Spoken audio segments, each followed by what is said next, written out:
फिर हॉस्पिटल क्या कर रहे हो? उर्मिश ठीक नहीं है भाई, उसे अस्पताल लेकर आया हूँ। क्या हुआ उर्मिश को? पता नहीं भाई, हम शादी पर थे, मैं दोस्तों के साथ था, अचानक ही उर्मिश बेहोश होकर गिर गई। उनके सर पर चोट है, काफ़ी खून निकल रहा है भाई। परेशान क्यों हो रहे हो यार, सब ठीक हो जाएगा, तुम मुझे हॉस्पिटल का नाम बताओ, मैं आ रहा हूँ। अरसम ने हॉस्पिटल का नाम बताकर फ़ोन बंद कर दिया और नज़रें इमरजेंसी वार्ड पर जमा दी। जबकि उसके जहन में एक कुंदा लपका तो वो मोबाइल जेब से निकाल कर तेज़ी से एक नंबर मिलाने लगा। रानी रानी कहाँ है यार? नूरिया जो किचन में खड़ी दोपहर के खाने की तैयारी कर रही थी, राजा के पुकारने पर सर पर हाथ मार कर रह गई।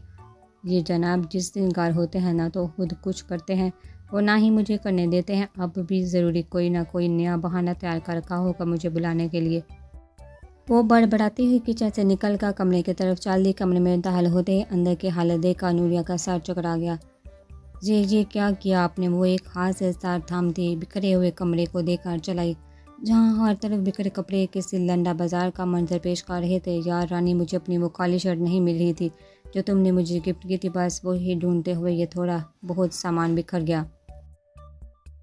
उसके जवाब में आंखें फैला कि थोड़ा बहुत, ये थोड़ा तो कहीं से भी नहीं, अलबत्ता नहीं बहुत ज़्यादा, नहीं बहुत ज़्यादा है। उसकी बात पर वो एक शर्मिंदा नज़र पूरे कमरे में डाल गया। शर्ट मिली, अब के वो साथ तेवर लिए आगे बढ़ते हुए बोली तो राजा हजालत से सर नफी में हला गया। उसके जवाब पर नूरिया आंखें सख्ती से बंद करते अपने अंदर तेज़ी से उमड़ते गुस्से को जब्त करने की कोशिश करने लगी। राजा दो कदम आगे बढ़ता उसका हाथ थाम कर एहतियात से उसे झटका देते अपनी तरफ खींच कर उसके दोनों हाथ अपने कंधों पर रख अपने गुस्से अपनी मजबूत बाजू को उसके नाजुक कमर के गिर्द लपेट गया। गुस्सा क्यों करती है मेरी रानी, ये हादम है ना? अपनी रानी की खिदमत के लिए परेशान मत हो, मैं सब ठीक कर दूंगा। मोहब्बत से कहता उसकी पेशानी पर लब जमा गया। उसका अकीदत भरा गुस्सा नूरिया का सारा गुस्सा अपने साथ भगा ले गया। अच्छा छोड़िए, अब मुझे किचन में जाना है खाना बनाने। वो पीछे हटने लगी तो वैसे मज़ीद गुस्से करीब बिखार गया। छोड़ो हर काम को और सिर्फ मेरे दिल की आवाज़ सुनो। वो इसके गर्दन के पीछे हाथ रखता उसका चेहरा अपने सीने में मौजूद दिल के मुकाम पर जमा गया। गौर से सुनो मेरे दिल की आवाज़, मेरा बेचैन दिल तुमसे क्या कहना चाह रहा है। उसके कान के करीब झुका सरगोशी करने लगा तो उसके गर्म सांस से अपनी गर्दन पर महसूस करती नूरिया थरा उठी। क्या कह रहा है आपका दिल? उसके सवाल राजा उसके बालों में हाथ फंसा कर नरमी से पीछे की जानब खींचता उसका चेहरा अपने मुकाबले कर गया और झुक कर अपने लब नूरिया के लबों के करीब तार कर गया। यूँ कि अगर वो ज़रा सा बहलती तो उसके लब राजा के लबों से जा मिलते। मेरा दिल कह रहा है कि मैं तुम्हारी सांसें पी लूँ। राजा के लब नूरिया के लबों के मुकाबले सरगोशियाँ करने लगे तो वह कपकपा उठी। राजा एक लम्हे की ताहीर किए बगैर उसके नाजुक पंखुड़ियों जैसे होंठ अपनी गिरफ्त में ले गया और कतरा कतरा उसकी सांसें पीने लगा। नूरिया आंखें बांध करते उसके कंधों पर जमे अपने हाथ सरकाते उसकी गर्दन में हाल कर गए। अपनी प्यास बुझाने के बाद राजा ने अपने लब धीरे से नूरिया के लबों से लगे और झुक कर उसकी लड़सी हुई पर कुपा फूंक मार गया। नशा बनती जा रही हो राजा का। उसके कान में मोहब्बत बड़ी सरगोशी करता उसकी गर्दन में चेहरा छुपा कर उसके बदन से उठती खुशबू खुद में उतारने लगा, जबकि उसके हाथ नूरिया के बदन में मौजूद अपने वजूद के हिस्से पर रक्सा थे। उसकी हरकतें नूरिया के जिस्म पर चींटियाँ दौड़ाने लगी।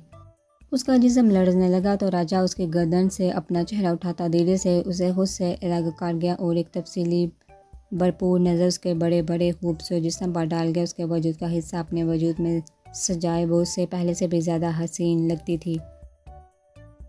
उसकी गहरी नज़रें खुद पर टिकी देखकर वो शर्म से लाल हुई, बाजू पर बिखरी चादर से तेज़ी से अपना वजूद ढाके तो उसकी हरकत पर वो कहका लगा गया, मेरी चीज़ मुझसे ही छुपा रही हो, ये तो बहुत ज़्यादती है यार। राजा बहुत बेशर्म है। अब वो सुर पड़ती उसके सीने पर मुँह के बरसाने लगी तो वो फिर से हंस दिया। अच्छा सुनो, खाना मत बनाओ, मैं एक काम से जा रहा हूँ, बाहर खा लूँगा और तुम्हारे लिए तुम्हारा फेवरेट पिज़्ज़ा ले आता हूँ। मुझे काम से जाना है तो शायद थोड़ी देर हो जाए, तुम परेशान मत होना और सो जाना। मेरे पास चाबी है घर की, वो ही दरवाज़ा खोल लूँगा वापसी पर, हाँ जाने से पहले ये सब सामान समेट कर ही जाऊँगा। आखिरी बात पर नूरिया हंस दी तो राजा एक बार फिर से उसकी पेशानी चूम कर काम पर लग गया। थोड़ी देर बाद जब काम ख़त्म हो गया तो वो पिज़्ज़ा नूरिया को ला दे कर काम पर रवाना हो गया। पिज़्ज़ा खाने के बाद वो किचन समेट कर कमरे में आ गई। उसकी प्रेगनेंसी का 7वां महीना शुरू हो चुका था तो अक्सर ही उसके हाथों और पाँव में स्वेलिंग रहती थी। अब भी थोड़ा सा काम करने और खड़े रहने की वजह से उसके पाँव सूज चुके थे। राजा हर रात उसके पैरों की तेल से मालिश ज़रूर करता था, चाहे नूरिया जितना मर्जी मना करती, पर वो अपना काम पूरा करके ही दम लेता था। राजा का सोचते उसके होंठों पर प्यारी सी मुस्कान बिखर गई। वो आराम करने की नीयत से बेड पर सुकून से दराज होगी। वो गहरी नींद में थी जब बाहर का दरवाज़ा ज़ोर ज़ोर से बजने लगा। उसने सुस्ती से जमाई ली थी, आंखें मसली और सामने दीवार पर टंगी घड़ी में वक्त देखा तो शाम के 7 बज रहे थे। उफ, मैं इतनी देर सोती रही।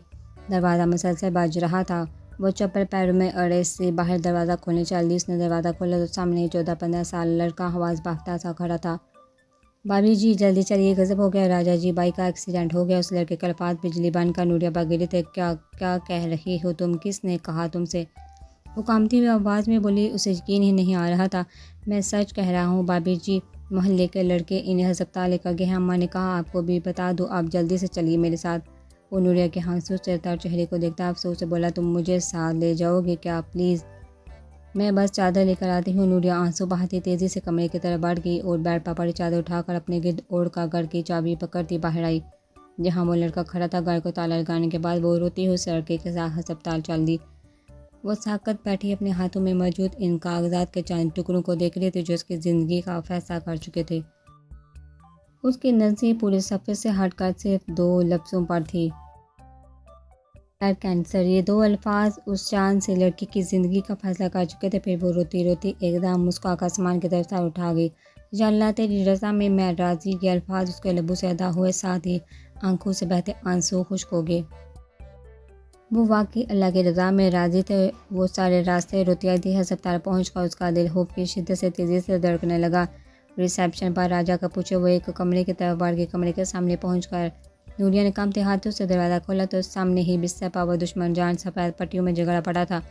सर पर सफ़ेद पट्टी की गई थी जो खून बहने की वजह से लाल हो रही थी। दाएं काल पर रगड़ लगी थी। दाहिना बाजू और टांग पट्टियों में बंद थे। उसे ऐसी हालत में देखा नूरिया का कलेजा मुंह को आ गया। वो दोनों हाथ सख्ती से मुंह पर रखती अपनी सिसकियों का गला घोंटने लगी। आंसू तेजी से गालों पर फिसलते जा रहे थे।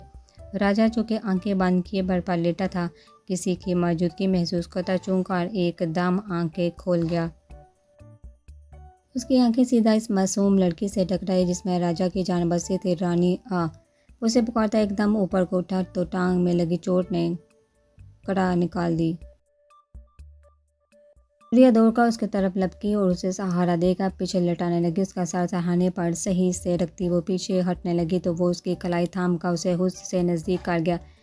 उससे चोट लगने के खौफ से नूरिया तेज़ी से अपना हाथ राजा के सर के पास बेड पर जमा के मारना चाहती हैं। उसकी बात पर नूरिया रोना भूल का ऊँख बनी इसकी शक्ल देखने लगी। क्या मतलब? ऊँख पानी सिर्फ चेहरे पर ही नहीं लहजे में भी वाज़ा था। जान से मारना चाहती है ना मुझे? उसके सवाल पर वो बेयकीन निगाहों से उसे तकती तेज़ी से नफ़ी में सर हिलाने लगे। आंसू फिर से रवां हो चुके थे। उसकी गर्दन में हाथ डालता उसका चेहरा झुका कर उसे अपने करीब तर कर गया कि नूरिया अपनी सांसें रोका रह गई। अगर मुझे मारना नहीं चाहती तो फिर ये आंसू क्यों बहा रही हो जो मेरे दिल पर हंजर की तरह तेज़ वार करके मेरी जान ले रहे हैं? जान चाहिए तो साफ बोलो। उफ किए बगैर ये जान तुम्हारी हथेली पर रख दूंगा। ये आंसू बहाकर क्यों तड़पा रही हो? काफ़ी जालिम हो, तड़पा कर मारना चाहती हो। उसकी जालिम बात पर वो जब्त खोती बच्चों की तरह फूट फूट कर रो दी तो राजा अपना हाथ उसकी गर्दन से हटाकर बाजू उसके कमर में डालता उसे नरमी से अपने साथ लगाकर सर झुकाकर उसे देखने लगा जो अब उसके जमों से चूर वजूद पर नीम दराज उसके सीने पर सर रखे रो रही थी। वो लबसाती से आपस में बेबस करता अपनी तकलीफ पर काबू पाने लगा। बस खा लो मुझ पर इस तरह ये कीमती आंसू बेमोल करके उन्हें हसीन आंखों पर सितम डालकर क्यों मेरे कमज़ोर दिल को मज़ीद कमज़ोर करने पर तुली हो? उसके बेबस बड़े लहजे पर वो नज़र उठाकर उसकी तरफ देखने लगी और फिर देखती ही रही। गौर से सुनो। वो इसका सर अपने सीने पे मौजूद धड़कते हुए दिल के मकाम पर रख गया। महसूस कर सकती हो? उसका गाल सहलाता नूरिया से पूछने लगा जो साकत से उसके बेसहारा धड़कते हुए दिल की धड़कन साफ महसूस कर रही थी। यह हालत कर देती हो तो मेरी बिस्तर पे बेबस पड़ा हूँ। ऐसे में क्यों मेरे ज़ब्त का इम्तहान ले रही हो? लहजे में बेबसी ही बेबसी थी। नूरिया को मज़ीद ज़ोर का रोना आने लगा। वो ऊंचा लंबा मजबूत मर्दबा के उस नाजुक कली के सामने हार जाता था। मैं बहुत डर गई थी। वो अपना नाक उसकी शर्ट से साफ करती बताने लगी। मैं महसूस कर सकता हूँ। वो सर हिलाकर बताने लगी। मुझे लगा आप तक पहुँचने से पहले ही मेरी जान निकल जाएगी। वो इसकी शर्ट सहती से अपने हाथों में जकड़ कर उसके सीने में सर छुपा गई। ऐसे कैसे निकल जाती तुम्हारी जान, फिक्र मत करो, हमारा साथ अज़ल से अब तक है। वो इसका सर चूमता यकीन दहानी करवाने लगा। हाँ, हम सिर्फ एक दूसरे के हैं, हमेशा साथ रहेंगे। वो ज़िद लहजे में जताने लगी तो वो धीरे से हंस दिया। जानता हूँ यकीन बड़े लहजे में मुस्कुराहट की आमेज़श से कितना रोती हो यार, मेरे बेबी को भी अपनी तरह रोंदवा बना दो कि तुम। तो इसकी शरारत पावर झटके से सर उठाकर सोफे पर माथे पर तेवरी चढ़ाए उसे घूरने लगी। जी नहीं, मेरा बेबी रुंधू नहीं होगा, वो मेरी तरह मासूम और प्रेम होगा। उसकी गर्दन अकड़ा का कहने पर वो मुतासर होता सर हिला गया। पर मुझे मेरा बेबी मेरे जैसा चाहिए, वो मुस्कुराकर अपनी फरमाइश जाहिर करता उसके गाल पर झूलती लट कानों के पीछे अड़सने लगा। क्या मुझे अपना बेबी ठरकी नहीं चाहिए? उसके यूं चीखकर बोलने पर राजा बोंचका रह गया। मैं ठरकी हूँ? वो खुद से बड़बड़ा कर रह गया। वो नूरिया उसकी बड़बड़ाहट अच्छे से सुन सकती थी। तो नहीं है क्या, हर वक्त तो ठड़क चढ़ते रहते हैं मेरे साथ। वो नाक से मक्खी उड़ाती बोली तो इसकी बहादुरी पर राजा अशशकार उठा। वो ठड़क नहीं, मेरा प्यार था बेगम। इस बेचारी को तो सदमा ही लग गया था उसकी बात से। अच्छा तो मैं ठड़की हूँ ना, अभी दिखाता हूँ अपना ठड़कपन। वो इसे खींच कर एहतियातन अपने ऊपर गिरा गया। राजा नहीं, हम अस्पताल में हैं। वो चीखने लगी पर वो उसकी एक भी सुने बगैर उसकी सांसें खुद में कैद कर गया, जबकि उसकी शरारत पर वो खुद को कोस कर रह गई। जंजलाई से अपने पैरों में मौजूद हील्स के साथ उलझ रही थी। बासम की कोई बिजनेस पार्टी है जिसमें मूमल को साथ ले जाने का शोशा वो सबके सामने छोड़ चुका था और मूमल के एक भी सुने बगैर उसे पार्टी में जाने पर फोर्स कर दिया गया था। मनाहल को साथ ले जाना चाहती थी पर वासम सबके सामने ही कह चुका था कि रात आने में काफ़ी देर हो जाएगी। इस वजह से मनाहल की नींद खराब हो गई तो उसे साथ ले जाना मुनासिब नहीं, जिसके जवाब में मूमल सब्र के गुण बढ़कर रह गए। रात के 8 बज चुके थे और बासम अब तक ऑफिस से वापस ना लौटा था। लाड साहब बहुत कहाँ गायब हैं अब? अभी उसका बड़बड़ाना जारी रहता है। उससे पहले ही दरवाज़ा देरी से खोलने की आवाज़ मूमल को चौंकना काट गई। चाहे जितना मर्जी नफरत का प्रचार करती पर इससे तमगर से मोहब्बत तो आज भी थी और बेतहाशा थी। यूं साज संवर का उसके सामने जाने से मूमल के दिल की हालत गैर होने लगी। दरवाज़ा बंद होने की आवाज़ सुनाई दी पर वो धड़कते दिल पर काबू पाने की कोशिश करती यूं ही झुककर हील्स की स्ट्रिप से उलझने लगी जो बंद ही ना हो रही थी। बारी कदमों की चाप मूमल के अपने नज़दीक होती महसूस हुई तो उसके हाथ कांपने लगे। बासम अफरीदी जो अभी कमरे में दाखिल हुआ था अंदर फैली मसूर कन खुशबू उसके हवासों पर खुशगवार असर छोड़ गई। वो आंखें बंद करता गहरी सांस भरकर उस खुशबू को अपने अंदर उतारने लगा। जब चूड़ियों की खनक उसके हवास बेदार कर गई वो चौंक कर आंखें खोल गया। उसके नज़रें बेसाता सामने नजर आते दिलकश मंजर पर गई और फिर वहीं चमका रह गई। सामने ही वो अप्सरा ब्लड रंग कलर की साड़ी पहने अपने हुस्न के जलवे बिखेर रही थी। रेड कलर की नेट की स्लीव्स में उसके दुधिया बाजू मज़ीद दमक रहे थे। लंबे नाखून भी लाल रंग से रंगे उसके महारुती उंगली को चार चांद लगा रहे थे। झुकने की वजह से घटाओं से जुल्फे आधे कंधे पर बिखरी थी जबकि आधे चेहरे पर उसका चेहरा ढक गई थी। बोट गले में झांकती उसकी दुधिया गर्दन उसको बहकाने लगी थी। उसके कानों में पहने झुमकों के साथ बासम अफरीदी का दिल भी डोलने लगा था। वो ट्रांस की कैफियत में कदम बढ़ाता उसकी तरफ बढ़ने लगा। बेकरार दिल हमक उससे दिल नशीन की तरफ जाने की जिद कर रहा था। वो उसके करीब पहुंचकर अपने कदम रोककर अपना हाथ बढ़ाता उसकी थोड़ी थाम गया तो मूमल लड़ से उठी। बासम उसकी थोड़ी थाम कर उसके चेहरा उठा गया। काजल से लबरेज नैन कटोरे गालों की लाली और होंठों की सुर्खी बासम अफरीदी पर खुमार तारी कर गई। उनकी नज़रें आंखों से फिसलती लाल होंठों पर गई तो हलक में कांटे उग गए। वो दूसरे हाथ से गले में पहनी टाई की नाट ढीली करने लगा। उसकी नज़रों का मरकज देखा मूमल गड़बड़ा कर उठ खड़ी हुई और एक साइड से गुजरने लगी पर उसकी हील्स उसे ऐन मौके पर धोखा देगी उससे पहले कि वो लड़खड़ा कर गिरती। बासम तेज़ी से उसकी कमर के गिर्द बाजू हमाल करता उसे अपनी तरफ खींच गया। वो दाग ताक करते दिल के साथ उसके दोनों कंधों पर अपने हाथ जमाए खुद को उसके ऊपर गिरने से रोक गई। Interesting, very interesting. उसकी गंभीर सरगोशी से वो होश में लौटी छोड़ी। वो एक झटके से पीछे हटती उसके हाथ अपनी कमर से हटा गए तो उसकी हरकत पर वो लब बेंच कर रह गया। फिर जाने क्या सोच का बेसाता मुस्कुरा दिया। उसकी मज़ाहमत की परवाह किए बगैर वो उसे कंधों से थाम कर पीछे स्टूल पर बिठा गया। खुद एक घुटना ज़मीन पर टिका उसके सामने बैठकर उसके टांग थाम कर उसका बाजू अपने घुटने पर रख गया। उसका पाँव अपने घुटने पर रख गया। वो हक दक सी उसके अमल को देख रही थी। वो कसमसा कर अपने पाँव पीछे करने लगे तो वो उसके पंडली थाम कर उसे घूट गया जिस पर वो चिपकी बैठी रह गई। बासम ने सारी उसके पाँव से ऊपर की जान में खिसकाई तो उसकी घोड़ी पंडलियाँ बासम अफरीदी का दिल बेईमान करने लगी। बासम ने हाथ होले से ऊपर खिसकाते उसकी पंडलियों को धीरे से छुआ तो वो कांप उठी।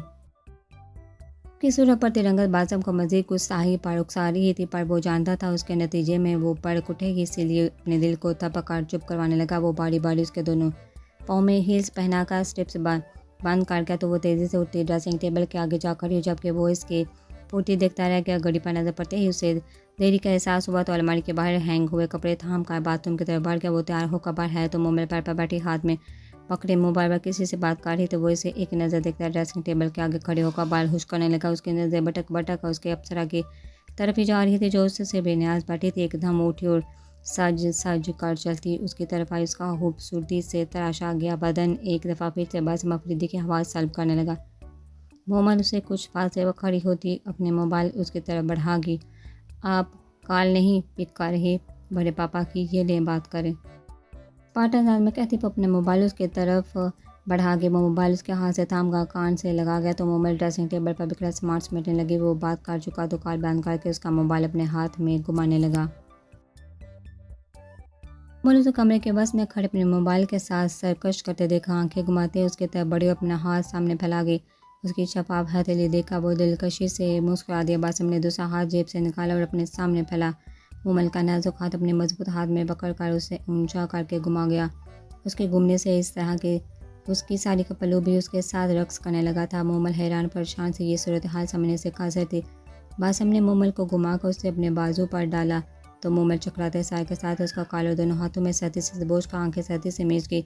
बासम अफरीदी बेहूद होता उसके चेहरे पर जुगो का उसके नशीले लबों पर अपनी मोहब्बत की छाप छोड़ने लगा। उसकी उखड़ती सांसें महसूस करता वो खुद पर जब्त करते हुए पीछे हटा और उसके भीगे लबों को देखा फिर से मदहोश होने लगा, पर उसकी हालत देखा खुद पर काबू पाते अपने अनाबी लब उसकी हमदार पलकों से सजी आंखों पर जमा गया। मेरे लिए नशे की बंद बोतल हो तुम। उसकी गंभीर बेबाक सरगोशी सुनकर मोमल होश में आते झटके से पीछे हटी और हिफत से ड्रेसिंग रूम में जा बंद हुई। उसके कतराने पर वो सर नफी में हलाका रह गया। बेटा और बन 30 मारहान और छोड़ कर जा अपनी मोहब्बत को। शादीशुदा होकर भी कमारा ही रहेगा तो शायद सारी उम्र वो से बड़बड़ाता अपनी तैयारी करने लगा।